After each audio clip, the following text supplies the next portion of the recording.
Hello friends, welcome to my YouTube channel. आप हैं नरेंद्र जोशी के साथ और आप देख रहे हैं NJ classes A to Z. देखिए फ्रेंड्स, आज जैसे कि आज का टॉपिक है, हम बात कर रहे हैं भारत की। भारत जो है विश्व में सर्वाधिक आबादी वाला देश वर्तमान समय में बन चुका है और इसके बारे में आज हम देखते हैं, इसके कुछ डेटा के बारे में हम बात करेंगे कि आखिर भारत जनसंख्या के मामले में चाइना से कैसे आगे निकल चुका है, इसके क्या हानिकारक प्रभाव विश्व लेवल पर भारत को देखने पड़ेंगे और क्या भारत को फायदा हो सकता है और किस प्रकार की जो जनसंख्या भारत में निवास करती है उसके बारे में छोटा सा एक वीडियो हम बना रहे हैं। और इस वीडियो के माध्यम से आप देखेंगे कि भारत के बारे में जो जनसंख्या के परिप्रेक्ष्य में मामला देखेंगे उसको समझ पाएंगे। सर्वप्रथम हम बात करते हैं जनसंख्या के बारे में। तो आपको पता होना चाहिए जनसंख्या दिवस। जनसंख्या दिवस जो है जनरली मनाया जाता है कब? 11 जुलाई को। तो 11 जुलाई को जनरली क्या मनाया जाता है? जनसंख्या दिवस मनाया जाता है। ये याद रखेंगे, बहुत सारे कंपटीशन एग्जाम में क्वेश्चन आपको अराइज किया जाता है। तो देखिए friends, United Nations population fund, मैं पॉइंट वाइज कैटेगराइज कर दे रहा हूं। यूनाइटेड नेशंस पॉपुलेशन फंड एक आपका जो यूनाइटेड नेशन पॉपुलेशन फंड है वो जनरली आपका जनसंख्या के जो डेटा है उनको पब्लिश करती है और the state of population the state of population the state of world population the states of world population. ठीक है फ्रेंड्स, तो देखिए यूनाइटेड नेशन पॉपुलेशन फंड जो है वो जनरली आपका काम करती है किस पे? जनसंख्या पे। तो जनसंख्या पे इन्होंने एक टाइटल के माध्यम से इस टाइटल के माध्यम से पॉपुलेशन की जो बात है वर्ल्ड लेवल पर करी, the state of world population, यानी कि जो विश्व की पॉपुलेशन है उस नाम उसके शीर्षक, इस शीर्षक के नाम से एक आपका जो इनका यूनाइटेड नेशन पॉपुलेशन फंड का जो आपका डेटा है वो इस शीर्षक के नाम माध्यम से उन्होंने दिया है। और इसी माध्यम से, इसी शीर्षक के माध्यम से ये बताया गया कि भारत जो है चाइना को पछाड़कर आगे निकल चुका है पॉपुलेशन के मामले में। तो the states of world population शीर्षक के माध्यम से इस संगठन ने यूनाइटेड नेशन पॉपुलेशन फंड ने बताया कि जो चाइना की जनसंख्या है वो वर्तमान समय में भारत से थोड़ी कम हो चुकी है। तो बात करेंगे जनसंख्या की, तो भारत की अगर आप जनसंख्या की बात करोगे, सेकेंड पॉइंट है, भारत की अगर हम जनसंख्या की बात करेंगे 142.86 करोड़। ये इस डेटा के माध्यम से बता रहा हूं मैं आपको, जो ये आपका शीर्षक है इस शीर्षक के माध्यम से डेटा जो आया हमारे पास वो कितना आया? 142.86 करोड़, या हम इसको बोल सकते हैं 1.4286 अरब। इतनी जनसंख्या भारत की आकी गई है। और इसी में अगर हम बात करें चीन की, अगर मैं इसी में हम बात करते हैं चीन की, तो चीन उतना ज्यादा पीछे नहीं है, 142.37 करोड़। और ये डेटा है आपका 1.4237 अरब। इतनी जनसंख्या जनरली चाइना की है। ठीक है, और अगर हम बात करें 21वीं सदी तक, 21वीं सदी तक यानी कि जब 21वीं सदी आपकी स्टार्ट हो रही होगी तो भारत जनसंख्या के मामले में पहुंचेगा 153 करोड़। कहां पहुंच जाएगा? 153 करोड़, जबकि चाइना आ जाएगा आपका 76.6 करोड़। देखिए फ्रेंड, ये डेटा जो है चाइना के लिए बहुत ज्यादा चौंकाने वाला हो सकता है। तो देखिए, मैं बता रहा था आपको कि जो इंडिया की जो पॉपुलेशन है वो इस शीर्षक के माध्यम से या इस संगठन के माध्यम से उन्होंने बताया कि 142.86 करोड़, यानी कि 1.4286 अरब भारत की जनसंख्या इस शीर्षक के माध्यम से भी पहुंच चुकी है। और इसमें चाइना आपका क्या है? पीछे रह चुका है 142.37 करोड़, और यानी कि 1.4237 अरब भारत की जनसंख्या पहुंच चुकी है, सॉरी चाइना की। अब बात यहाँ पे ये कर रहे हैं कि जो चाइना है और इंडिया है, तो इंडिया की जो पॉपुलेशन है 21वीं सदी तक आते आते 142 करोड़ से बढ़कर कहां पहुंच जाएगी? 153 करोड़। और वहीं चाइना को देखिए 142 करोड़ से घटकर कहां पहुंच रही है? 76.6 करोड़। तो कहने का तात्पर्य क्या है कि चाइना आज के डेट में, चाइना की वहां जो पॉलिसी थी, मैंने इस वीडियो के माध्यम से आपको बताना चाहूंगा, जो चाइना की पॉलिसी थी वहां की जो सरकारें थी, एक दंपति पर एक बच्चे के लिए या एक दंपति का मैक्सिमम एक बच्चा हो, इस नीति पर कार्य कर रही थी विगत 25 वर्षों से। लेकिन इसका खामियाजा उनको जनसंख्या में भुगतना पड़ा। देखते हैं आज के डेट में अगर जनसंख्या के मामले की बात करते हैं तो चाइना जो है सबसे ज्यादा बुजुर्ग वाला देश है। तो यहाँ की जो जनसंख्या मैक्सिमम जो पॉपुलेशन है वो आपकी ज्यादा एज वाली पॉपुलेशन है, जबकि इंडिया को यूथ का या युवा का देश माना जाता है। कारण यही है कि इंडिया की पॉपुलेशन ग्रो कर रही है आपकी, अगर 21वीं सदी तक जाते तो 153 करोड़ का डेटा पहुंच रहा है यूएन यूएन एफ पीसी के माध्यम से। और अगर हम यहाँ पे देखेंगे किसकी बात कर रहे हैं, चीन की, तो चीन आपका धीरे धीरे घटता हुआ नजर आ रहा है। और उसके बाद अगर हम बात करें यहाँ की जीवन प्रत्याशा, जीवन प्रत्याशा जीवन प्रत्याशा अगर हम बात करते हैं तो दो फैक्टर यहाँ से बनते हैं। एक हम देखते हैं मेल पे और एक हम देखते हैं फीमेल पे।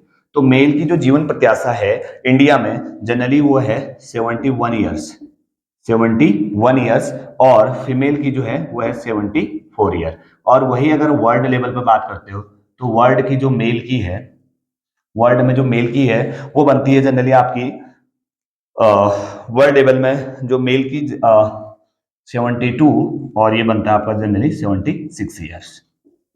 ठीक है फ्रेंड्स, तो ये था आपका जीवन प्रत्याशा का मतलब है कि यहाँ के जो औसत आयु वर्ग के लोग हैं, मेल में, पुरुषों में जनरली 71 वर्ष तक यहाँ के लोग जीते हैं, और फीमेल में अगर आप देखोगे 74 ईयर, ये आपका डेटा जा रहा है जो वर्ल्ड लेवल के इर्द गिर्द घूमता हुआ नजर आ रहा है। ये जीवन प्रत्याशा का स्तर है। उसके बाद अगर हम बात करें चीन का जो पिछड़ने की नीति थी, मैंने वही बताया कि आपको एक बच्चे वाली एक बच्चे को जन्म देने की नीति रही। और भारत में अगर हम बात करें पॉपुलेशन की तो 0 से 14 वर्ष, ये इंपॉर्टेंट डेटा होने वाला है। 0 से 14 वर्ष की जो जनसंख्या है भारत में वो है अबाउट 25%, अबाउट 25%। और 15 से अगर आप देखोगे ये डेटा 15 से अगर हम देखते हैं 15 से 64 ईयर तक, 15 से 64 ईयर तक अगर आप देखोगे तो ये डेटा हमारा पहुंच जाता है 68%। और 65 से ऊपर अगर आप देखेंगे तो ये डेटा पहुंच जा रहा है हमारा 0.7%, अप्रॉक्स 8 8 5 13 और 7 20 6 2 8 2 10, 100%। तो यहाँ पर देखिए सारा जो डेटा है वो किस पे जा रहा है हमारा 15 से 64 वर्ष। तो अगर आप बात करेंगे जो 0 से 14 वाला जो वर्ष है इसको हम जाते हैं पैसिव सिटीजन। किसमें जाते हैं हम? पैसिव सिटीजन, अर्थात ऐसे सिटीजन जिनका जीडीपी में उतना रोल नहीं होता है। और 15 से 64 वर्ष की उम्र में अगर आप देखोगे तो ये वाला जो डेटा जाता है वो है एक्टिव सिटीजन। तो एक्टिव सिटीजन में हम उन लोगों को लाते हैं जनरली जो आपका रोजगार से जुड़े हुए हैं और जिनका कहीं ना कहीं भारत की जो जीडीपी है, ग्रोस डोमेस्टिक प्रोडक्ट है, उसको बढ़ाने में कुछ ना कुछ योगदान रहता है। तो भारत 15 से 64 वर्ष की जो आयु वाला देश है। तो यहाँ पर अगर आप देखते हैं हर 100 पुरुषों में से या 100 जनसंख्या में से 68 लोग ऐसे हैं जो 15 से 64 वर्ष के हैं। और यहाँ पर अगर आप यूथ को मिला देते हो 64 से 14 वाला ईयर पूरा ले लेते हो तो कहीं ना कहीं 65 साल से ऊपर के बुजुर्ग कम है। 7% आ रहा है 100 में से 7, तो 93 लोग जो है 65 साल से कम है। जबकि चाइना में यह डेटा उल्टा है, चाइना में जो बुजुर्ग लोगों की संख्या वो ज्यादा है और यूथ क्या है, कम है। तो यही चिंता का कारण चाइना के लिए बना हुआ है पॉपुलेशन के मामले में। और उसके बाद अगर हम बात करें कि भारत, अगर आप भारत की बात करते हो, फिफ्थ पॉइंट अगर मैं देता हूं इसकी क्या हानियां हो सकती हैं, भारत में पॉपुलेशन बढ़ने की क्या हानियां हो सकती हैं। तो फर्स्ट हानि में जनरली आपका आ जाएगा आपका असंगठित असंगठित बेरोजगारी। असंगठित बेरोजगारी इसमें भारत को देखने को मिल सकती है। और अर्थव्यवस्था, एचडीआई दूसरा पॉइंट आ जाता है, ह्यूमन डेवलपमेंट इंडेक्स, एचडीआई में कमी। भारत ने अभी 191 देशों की लिस्ट में भारत का जो स्थान था वो था 132वां। ठीक है ना। ह्यूमन डेवलपमेंट इंडेक्स यानी कि जो मानव विकास सूचकांक है उसमें निरंतर कमी आ रही है। कारण क्या है कि हमारे वहां पे जो जनसंख्या है वो असंगठित होते जा रही है। और असंगठित जनसंख्या का मतलब ये हो गया कि असंगठित बेरोजगारी को जन्म देगी। तो बेरोजगारी अगर ज्यादा हो गई तो कहीं ना कहीं मानव की जो जीवन के मूल्य हैं वो धीरे धीरे क्या होते जाएंगे, घटते जाएंगे। इसका कोई लाभ भी हो सकते हैं, ज्यादा डिस्कस नहीं कर रहा हूं पॉइंट में। लाभ, सबसे पहला लाभ जो है वो यही है, जनसांख्यिकी लाभ। तो देखो सीधी सी बात है, भारत को इसका लाभ मिल सकता है विश्व स्तर पर कि भारत की जनसंख्या सबसे ज्यादा है, जिसके कारण भारत के फेवर में कहीं पर अगर पॉपुलेशन की बात आती है, कहीं पर जनसंख्या बल की बात आती है, तो वहां पर भारत को इग्नोर नहीं किया जा सकता है। कारण क्या है कि जनसंख्या की लाभ इसमें देखने को मिलेगा। दूसरा सबसे इंपॉर्टेंट आता है नवाचार में, इनोवेशन में सहायता मिलेगी। अगर ज्यादा से ज्यादा लोग होंगे तो इनोवेशन के जो फैक्ट हैं वो बढ़ते जाते हैं। ये जनरली आपका साइकोलॉजिकल बिहेवियर से हम इसको समझ सकते हैं। और थर्ड पॉइंट आता है आपका यूएनओ में स्थायी सदस्यता, यूएनओ की स्थायी सदस्यता पर विचार। तो संपूर्ण विश्व आज के डेट में भारत हमेशा यूएनओ की स्थायी सदस्यता के लिए गुहार लगाता रहा है। तो यूएनओ के अगर आप स्थायी सदस्यों की बात करेंगे तो वो है ABCRF। इसका मतलब है America, Britain, China, Russia and France. And the 5 countries are totally exhibit in UNO as a accompanied by veto power. तो जनरली इनको क्या मिलता है, वीटो पावर है। तो भारत भी इसकी सदस्यता के लिए वर्तमान समय में हमेशा क्या करता है, गुहार लगाता रहता है, लेकिन भारत की इसकी सदस्यता नहीं मिल पाती है।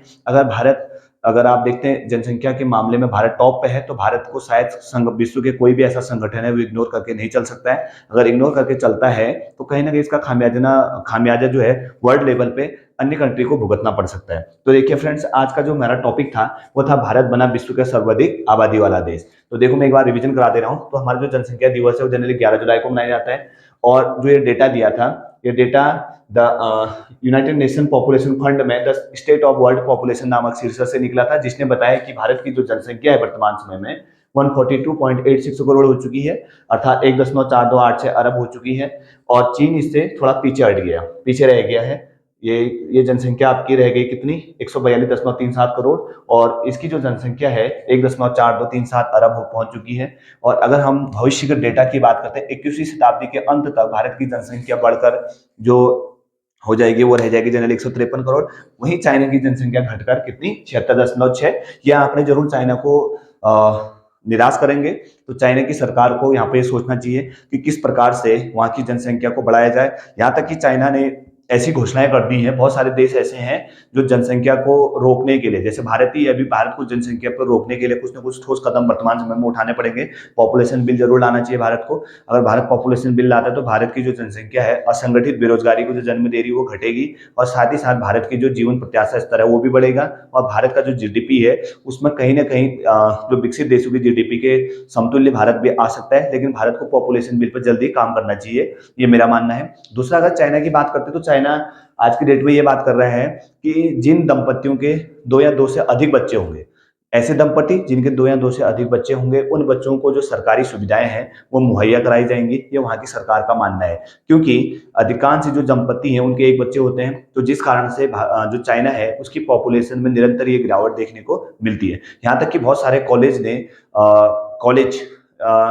कॉलेज में ऐसा रूल जनरल स्टूडेंट के लिए ला दिया है कि उनका ये मानना है कि स्टूडेंट ज़्यादा से ज़्यादा जो टाइम स्पेंट है वो किसी न किसी गर्ल्स के माध्यम से या बॉयज़ गर्ल्स के साथ, गर्ल्स बॉयज़ के साथ समय व्यतीत करें, जिसके कारण वो एक दूसरे से अट्रैक्ट रहने के बाद जनरली अपने जीवन को आगे बढ़ाएं। और जहां तक है कि जो जनसंख्या है पॉपुलेशन को बढ़ाने में चाइना का साथ दें। तो ये वहां की सरकार का मानना है। अगर आप सर्च करेंगे तब जाके ये चीजें देख पाएंगे। और दूसरी चीज है, अगर जीवन प्रत्याशा की बात करें तो भारत की जनरली वर्ल्ड की पॉपुलेशन में मेल में 71 ईयर, फीमेल में है 74। और सबसे इंपॉर्टेंट डेटा ये है जो मैंने बताया था कि भारत में जो 0 से 14 वर्ष अर्थात ऐसा मास है जो पैसिव मास कहलाता है, पैसिव सिटीजन कहलाता है, इसका रोल कितना है, इसका जो रोल होता है वो हमारी जीडीपी में बिल्कुल नील रहता है। तो यहाँ की जो जनसंख्या वो 25% है। तो आप देख सकते हैं इस उम्र में ऐसे बच्चे या ऐसे स्टूडेंट या ऐसे आपके लोग आते हैं जो स्टूडेंट लेवल के होते हैं, यानी कि 0 से 14 वर्ष हम ये मान सकते हैं कि अगर हम देखें जो 9th 10th स्टैंडर्ड के स्टूडेंट है वहां तक आते हैं। तो भारत में जो शिशु है वो भी काफी अच्छा मास है, तो भारत को इसमें दिक्कत नहीं है। और जो 15 to 64 ईयर वाला मास है, अर्थात ये ऐसा मास है जो एक्टिव सिटीजन कहलाता है। तो एक्टिव सिटीजन वाला मास जनरली जीडीपी में एक इंपॉर्टेंट रोल अदा करता है, क्योंकि वहां की जितने भी देश की अर्थव्यवस्थाएं हैं वो सारे इसी मास पर टिकी रहती है। अगर इस मास में भी आप 20 से 55 तक आ जाते हो, ये मास हमारा 50% समथिंग बनता है। तो 50% लोग हमारे ऐसे हैं जो कहीं ना कहीं अर्थव्यवस्था में अपने क्रिटिकल रोल को निभाए हुए हैं। और उसके बाद आ जाता है 65 से अब, यानी कि आफ्टर 65 की बात करते हैं तो 7% ज्यादा है। ये बहुत ज्यादा निराशा वाला आंकड़ा नहीं है। 75 वर्ष 65 साल से ऊपर की जो जनसंख्या हमारे पास 7% है। तो कुल मिलाकर ओवरऑल देखते हैं हम 100% हमारी ये जनसंख्या बन जाती है। तो इसकी हानियां क्या है, मैंने बताया था आपको, पॉपुलेशन बढ़ना असंगठित बेरोजगारी को जन्म दे सकती है, और जिसके कारण HDI ह्यूमन डेवलपमेंट इंडेक्स जो है वो 191 देशों का जो सूची की जारी की थी उसमें भारत की जो रैंक थी 132 थी। तो ये भारत के लिए निराशा का विषय हो सकता है, और इसका मूल जो कारण है वो जनसंख्या है।